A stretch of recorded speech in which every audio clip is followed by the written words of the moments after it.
this is James Bond Cull here, and today I'm going to continue on why the movie Casino Royale is actually a sequel to Die Another Day and is not a reboot from actually reboot from actually Die Another Day, right? Look at how Bond is in the end of Die Another Day. Judi Dench is his boss.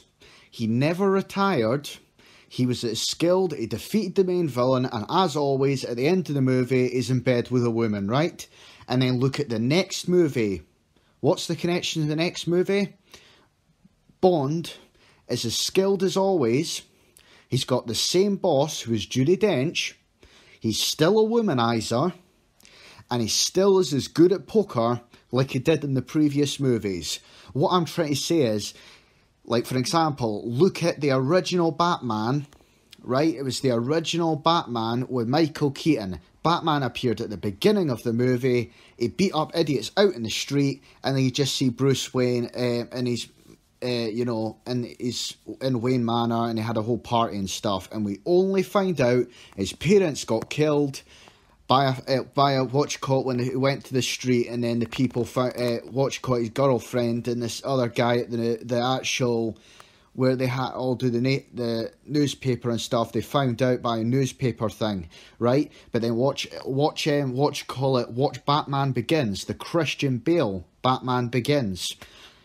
At the beginning of the movie, it started with him being a child, being afraid of bats, and then seeing his parents get shot down in front of him, and then it built up to be actually becoming a Batman, right?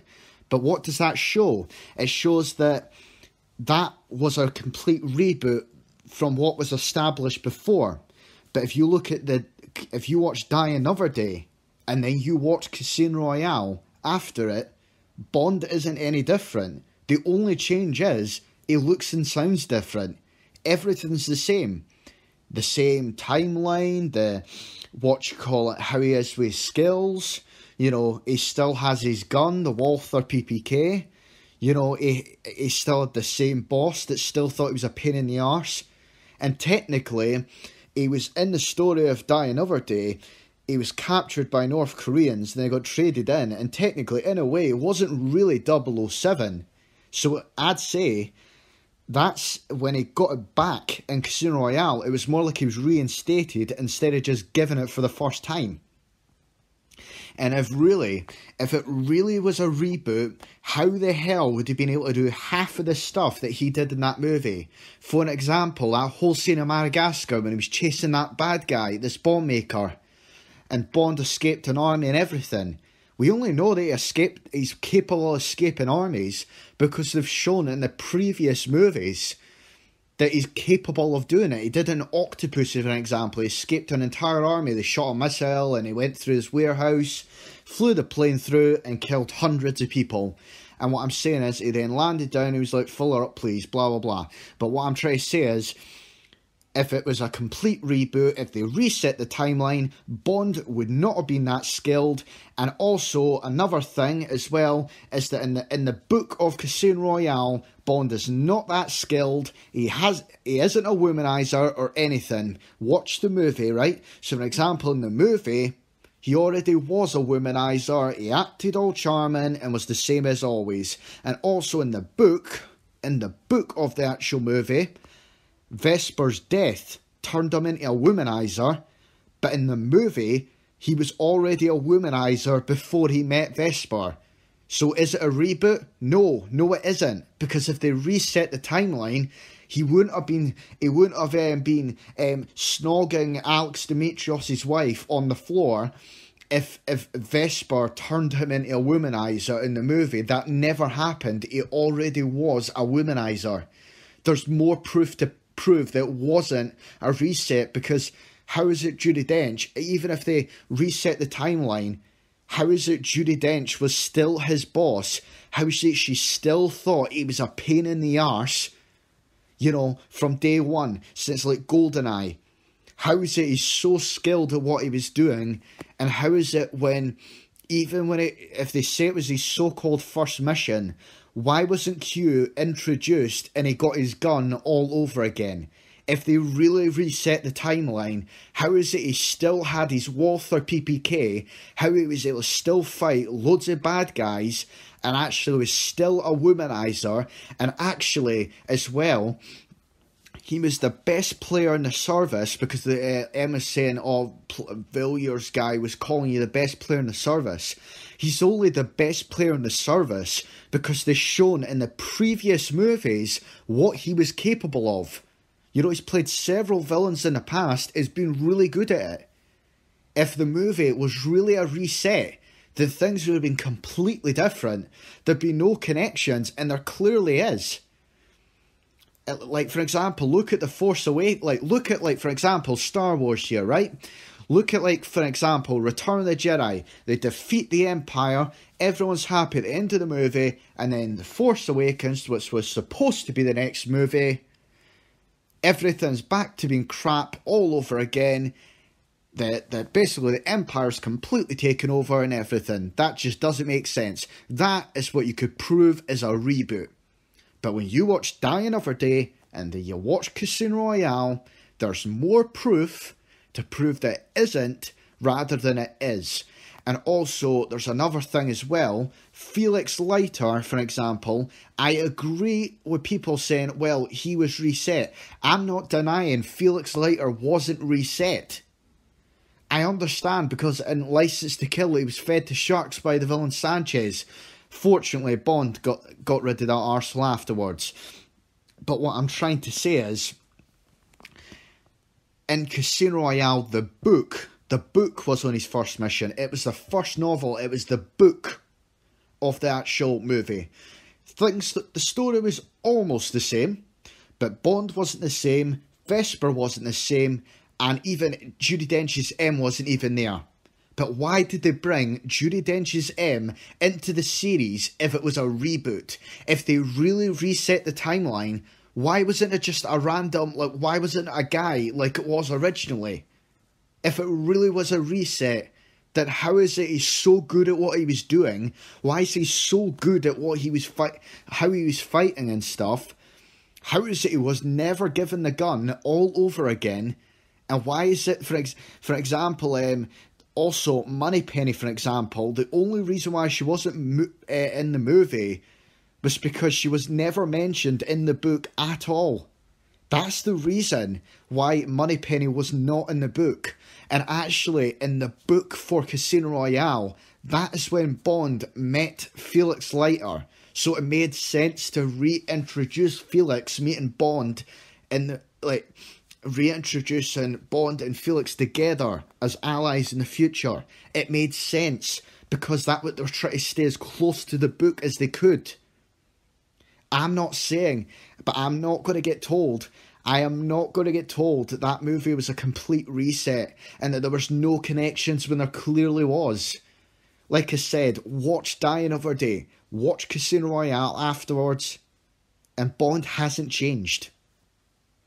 Like I was said about Batman, look at how he was in the original 4 movies, which the last 2 were a joke anyway, but look how it was, how it moved from him, first one fighting the Joker, and it goes all the way to going against, what was her name again? Poison Ivy, right?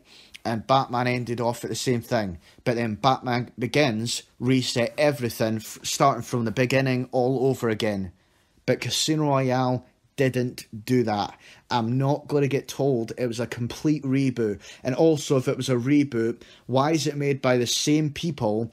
And actually, another thing as well is that the director that did Casino Royale did actually the first Pierce Brosnan movie, GoldenEye, and how is it Bond in both movies is as skilled as always, and oh yeah, he's got the same boss in both of those movies too. Why? Because oh yeah, he's the same character, and because it was a sequel, not a reboot.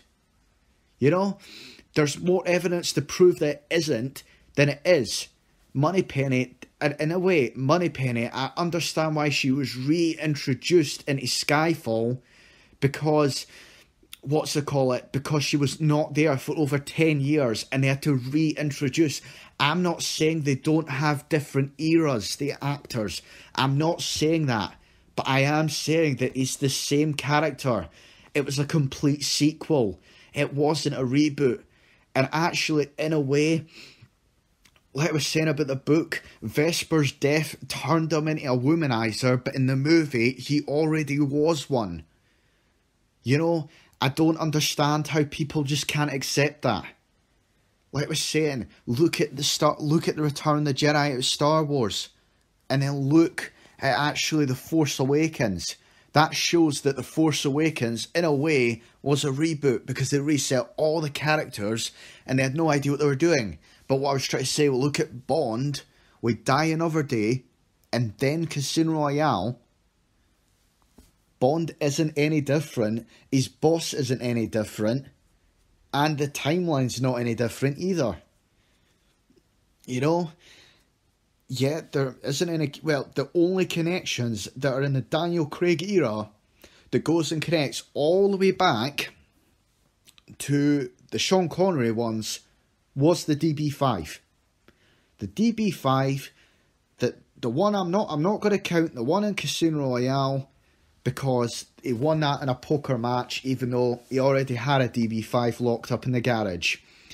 And they show that in Skyfall. But what I'm trying to say is, how is it the car that was in Skyfall especially had all the gadgets? It even had the same red button that Bond used in Goldfinger when Sean Connery was playing it and everything. People say, oh, it was only a 50-year anniversary, so they had to add it in. No, the gadgets were there because it's the same car and it's the same character. If they reset the timeline, how the hell did the DB5 appear in Skyfall if the Daniel Craig universe was not connected to any of the other movies? And how is it he's got that same boss that still thinks it's a pain in the arse? You know, there's not really an argument, but people just say, oh, he got his kill, he got his license to kill all over again, when really he didn't really have his solid job in Die Another Day. Yes, he got his job, but people didn't go, oh, 007, you're doing 007. It's not really like he had his status in Die Another Day, because he was held captive for years in North Korea, and then got traded in and all that. But it was not like when he was working for MI6, they didn't go and say, oh, you're 007 all over again. And in a way, it made sense in Casino Royale when they reinstated him with his job again. You know, but I'm not going to get told that they reset the entire timeline when there's more proof that it isn't. If there was no connections, then if it really was a reboot, he would have properly got the 00 status properly for the first time. He would have got his gun by the Walther PPK. He would have been given it all over again. He wouldn't have had the same boss. Vesper would turn him into a womanizer when he clearly already was one, and he wouldn't have been that skilled. He would never have been able to fight all those bad guys in that movie if it was a reboot. And it's a load of rubbish. It was not a reboot. There's more proof that it isn't than it actually is. There is more connections. I'd say there's more connections with the Daniel Craig era to the rest of the Bond series than there is out of anything out of Disney Star Wars compared to the 6-film saga out of Star Wars. That's saying something. There's more connections with the Daniel Craig era with the rest of the Bond movies rather than Star Wars has. And what I'm trying to say is, no one can really prove that they reset the timeline, because they clearly didn't. If they reset the timeline, why did they bring Judi Dench back? Why is it he still had that Walther PPK and could easily escape armies, like I was saying earlier on? How is he able to play against Le Chiffre in poker if it really was his first mission? You know? And what I was saying also in my other video, how is it in the scene when Bond was kicking the guy's head in the toilet, that scene was way before Dr. No. That's why it was in black and white. It was a flashback. That scene was way before Dr. No. Way before that. I'm not going to get told it isn't, because it's one series. Like I was saying, watch the previous movie and then watch Casino Royale and you'll know what I'm talking about. Bond didn't change. The universe around him didn't change. His boss didn't change. His skills never changed. Him doing poker never changed. Like I was saying, it's not a reboot. People say they reset the timeline. No, they didn't. No, they didn't. It is one series, and I'm not going to get told it isn't. Like I was saying, the DB5 wouldn't have appeared at all in Skyfall if it wasn't the same series. And also, what is it again? Bond was Scottish since the books. They just never explored it until that, until Skyfall. He was Scottish from the beginning. That's why they brought Sean Connery as Bond in the first place. He was Scottish. But what I'm trying to say is, again, what I'm saying with the Daniel Craig era, by saying he is Scottish, they said that he was Scottish from the beginning. So how is it they reset the timeline? There's more proof that it isn't than it is. So yeah, go and give me some comments in the bottom of the video, and please subscribe and give me a like, please. And thanks for watching. See you later.